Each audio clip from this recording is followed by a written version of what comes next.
On attend cette rencontre des différents acteurs au niveau européen et international autour de l'économie collaborative, de l'économie numérique et des solutions qui sont mises en place, c'est vraiment de faire émerger des pistes de travail communes qui permettent de réunir ces différents acteurs et donc de travailler à l'émergence de solutions concrètes en faveur des travailleurs du numérique. Cet événement, ce qu'on en attend, c'est une mise en dynamique, une forme de structuration d'un dialogue à une échelle qui n'est pas à l'échelle à laquelle nous on a démarré, ce qui était l'échelle française, donc à une échelle qui soit européenne. Pour moi, c'est partager sur des expériences pour savoir ce que les autres collègues ont fait dans d'autres pays, comment ils s'y sont pris et comment est-ce que nous on peut se baser sur certains de leurs modèles.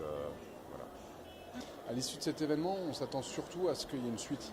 C'est-à-dire que l'enjeu ici, c'est pas d'avoir un bel événement où tout le monde a pu parler ensemble, mais vraiment d'avoir une suite avec des travaux plus spécifiques sur des thèmes bien particuliers. Donc c'est une première prise de contact pour voir s'il y a des terrains d'entente sur lesquels on peut avoir un dialogue ouvert tous ensemble.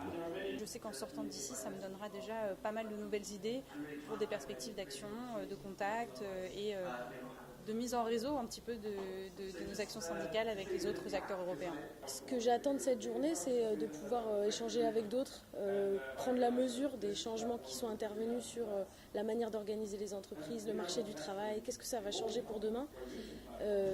Ce dont j'ai besoin, moi, c'est de faire évoluer ma vision, de l'enrichir avec celle d'autres gens. C'est que des sociétés telles que Uber, telles que Deliveroo, mais Uber en particulier, qui a été condamné par la Cour européenne de justice, reconnaissent effectivement que c'est une société de transport à part entière, et donc on arrête de dire que ce sont des plateformes numériques, mais bien des employeurs comme d'autres, avec des contrats et des relations de travail avec leurs travailleurs. Ils parlent de leurs travailleurs, mais ils ne veulent pas leur donner les conditions qui vont avec. C'est de travailler ensemble avec les différents syndicats européens, avec les collectifs et avec les acteurs qui veulent travailler à une économie de plateforme qui serait réellement coopérative et non plus collaborative.